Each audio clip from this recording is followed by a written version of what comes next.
السلام عليكم ورحمة الله وبركاته. السفينة الأشهر على الإطلاق واللي تقريبا مفيش شخص على وجه الأرض ما سمعش عن قصتها وعن المأساة اللي تعرضت ليها، السفينة البريطانية RMS تايتانيك، واللي كانت رحلتها الأولى هي رحلتها الأخيرة. غرقت في قاع المحيط في ظروف غامضة بمئات الركاب اللي كانوا مسافرين على متنها، وما نجاش منهم غير قلة قليلة في واحدة من أكبر الكوارث البشرية اللي شهدها العالم، وتأثر بوفاتهم معظم المجتمعات البشرية وقتها، سواء كانوا قريبين من مكان الحادث أو حتى بعيد عنه. بل أصلا لحد النهاردة ولحد اللحظة اللي بتسمع فيها الحلقة دي، وبعد مرور أكتر من 100 سنة على الواقعة المحزنة، ما زال عدد كبير من الناس متأثر بالمأساة اللي حصلت. والسؤال اللي بيخطر على أذهان البعض باستمرار، إحنا ليه ما خرجناش تايتانيك من المحيط لحد دلوقتي؟ بعد ما توفر للبشرية المعدات الكافية والغواصات الحديثة في العصر الحالي، المفروض إنها سفينة مميزة، وإخراجها من المية هيكون حدث ضخم وهيهون شوية من الذكرى السيئة اللي تعرضت ليها السفينة في الماضي، بل إن إخراجها في حد ذاته هيساعدنا في معرفة الأسباب الدقيقة اللي أدت لغرق السفينة، وبالتالي نقدر نتجنبه أو نتلاشاه في الرحلات البحرية في المستقبل. أهلا بكم، أنا عمرو عابدين، والحلقة دي من أسئلة نص الليل هنجاوب على سؤال: ليه ما استخرجناش تايتانيك من المحيط لحد دلوقتي؟ وقبل ما نبدأ، لو لسه جديد في القناة ما تنساش تعمل سبسكرايب وتفعل الجرس علشان توصلك فيديوهاتنا أول بأول. تايتانيك أو المارد الجبار كانت سفينة بيشاع عنها إنها السفينة التي لا تغرق، وتم تصميمها من قبل شركة وايت ستار لاين البريطانية علشان تكون منافس للسفن الضخمة اللي بتنتجها الشركات المنافسة. وبالفعل مع ظهور تايتانيك في عام 1911 ميلادية، تفوقت على كل السفن الموجودة في العالم وقتها من ناحية الفخامة أو المتانة أو عدم القابلية للغرق، وكان بيضرب بيها المثل في الضخامة وكبر الحجم، وده لأن حجمها حرفيا كان مساوي لحجم استاد كرة ضخم.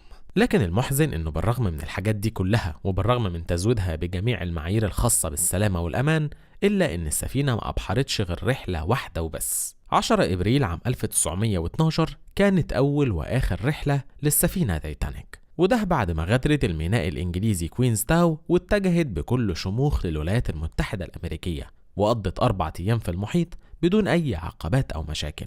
وفي نهاية اليوم الرابع وتحديدا في منتصف الليل، برج المراقبة بتاع السفينة ضرب أجراس الإنذار وأبلغ عن وجود جبل جليدي أمام السفينة. وبالرغم من محاولات الكابتن والطاقم إنهم يلفوا أو ينحرفوا عن مسار الجبل، إلا إن السفينة اصطدمت بالجبل، وتسبب الاصطدام في ثقوب في الهيكل السفلي من السفينة، وتسربت المية للداخل، وبدأت مقدمة السفينة تغوص في المحيط تدريجيا.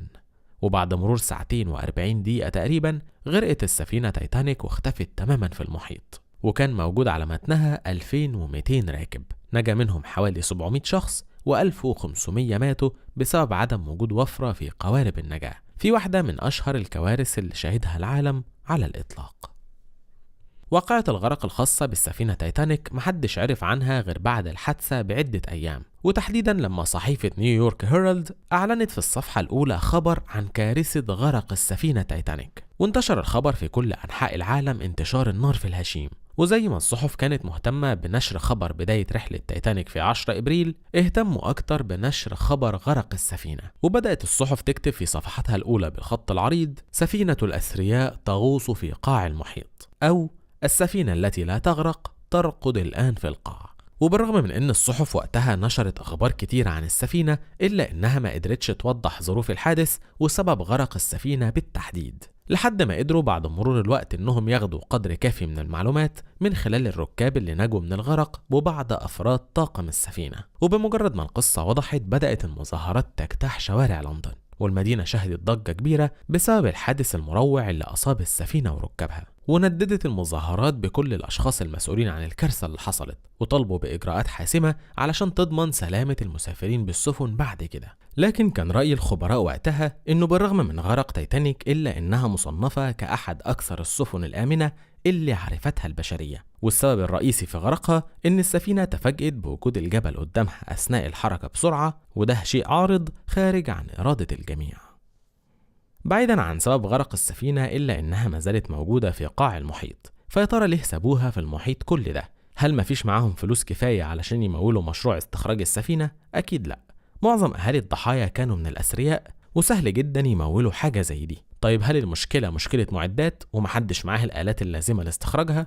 الحقيقة برضه لأ، كان في معدات وآلات حتى في الفترة الزمنية دي. طيب يا عم طالما كل الحاجات دي كانت متوفرة وقتها، ليه بقى ما طلعوهاش من المية لحد دلوقتي؟ في الواقع السبب الرئيسي اللي خلاهم ما طلعوش تايتانيك من المية إنهم ما كانوش عارفين مكانها فين بالظبط. تايتانيك ما غرقتش في بحيرة مثلا ولا حمام سباحة، تايتانيك غرقت في المحيط الأطلسي، تاني أكبر محيط في العالم كله، وإحداثيات الموقع اللي غرقت فيه السفينة ما كانتش معروفة. ده غير إن أجزاء السفينة مش بتستقر في المكان اللي بتسقط فيه وبتتحرك وتبعد بسبب التيارات، فبالتالي ما كانش حد وقتها عارف مكان السفينة فين بالظبط. لكنهم بالرغم من ذلك قالوا من دلوقتي لحد ما نحدد مكانها هنحاول نقترح بعض الحلول لاستخراج السفينة. وبدأ المختصين وغير المختصين يقترحوا أفكار وسيناريوهات يقدروا من خلالها يستخرجوا سفينة تايتانيك من المحيط بسهولة. بعضهم اقترح إنهم يستخدموا مغناطيس كهربائي ضخم ينزلوه المية يجذبوا بيه هيكل السفينة، وبمجرد ما السفينة تلزق في المغناطيس يبدأوا يشدوه لأعلى لحد ما يطلعوها.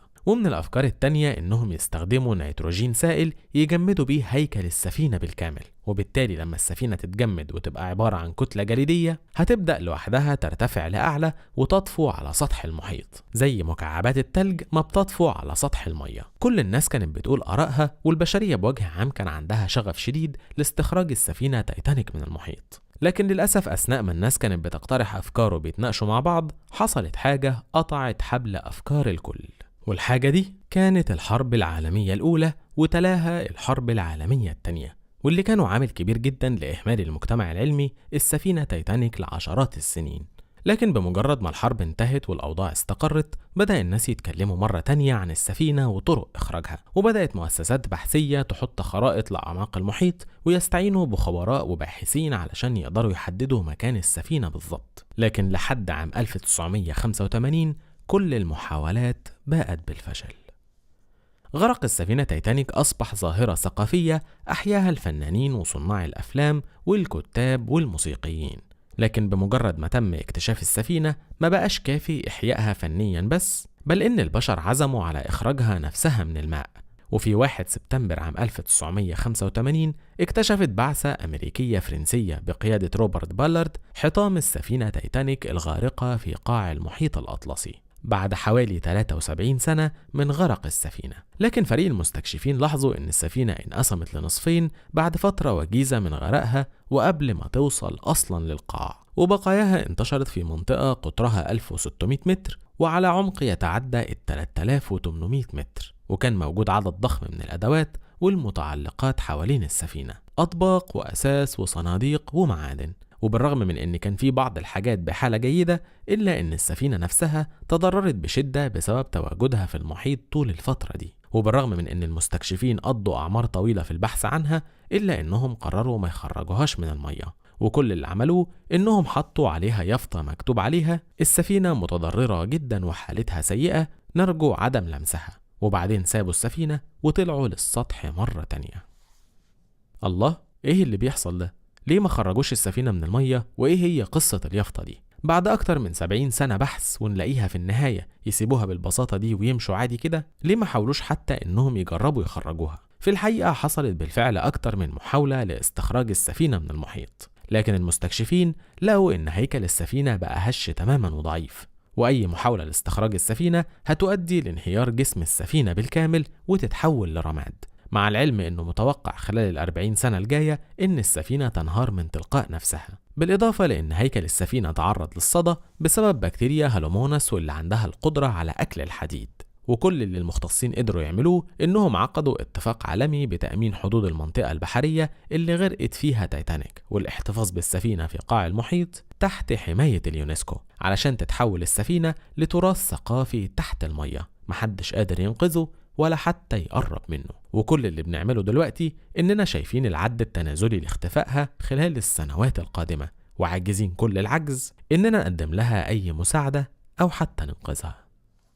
في النهاية هو ما تمش انتشال تايتانيك نفسها وإخراجها من المحيط، لكن ده ما يمنعش إنه تم إخراج بعض الأمتعة والمتعلقات والقطع الصغيرة الخاصة بالسفينة، وبالفعل تم عرض قطع متعلقة بالسفينة تايتانيك في عدد ضخم من المتاحف حول العالم. يعني مثلا المتحف البحري للمحيط الأطلسي في مدينة هاليفاكس الكندية بيحتوي على مجموعة من الشظايا الخشبية ومقاعد وكراسي متحركة تم انتشالهم من البحر عن طريق سفن البحث الكندية اللي انتشلت جثث الضحايا. وفي كمان المتحف البحري الوطني في مدينة جرينتش ومتحف سي سيتي في ساوثهامبتون، واللي بيحتووا على أشياء تم التبرع بيها من قبل الناجين وأقارب الضحايا، بما فيهم أشياء تم انتشالها من جثث الضحايا نفسهم. وأخيرا شركة RMS تايتانيك إنك بتعمل لحد وقتنا الحالي معارض متعددة حول العالم بتعرض فيها القطع الأثرية اللي تم انتشالها من موقع حطام السفينة، زي ستر النجاة وقوائم الطعام الخاصة بمطعم السفينة وقطع من السجاد أو من بلاط الأرضيات وغيرها من المتعلقات الشخصية.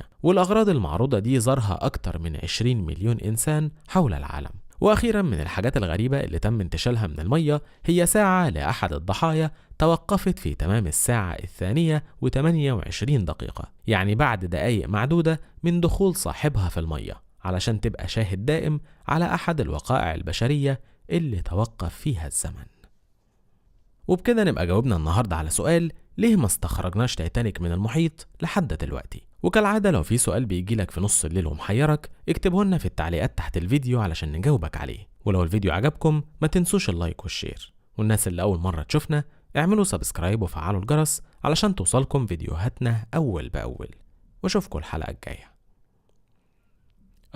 حاجة أخيرة، لو بتحبوا الأساطير اشتركوا في قناتنا الجديدة عشوائيات أساطير، واللي بنتكلم فيها عن الأساطير الفرعونية والإغريقية وغيرها من الأساطير وحكايات الشعوب، وهتلاقوا رابط القناة في صندوق الوصف تحت الفيديو. سلام.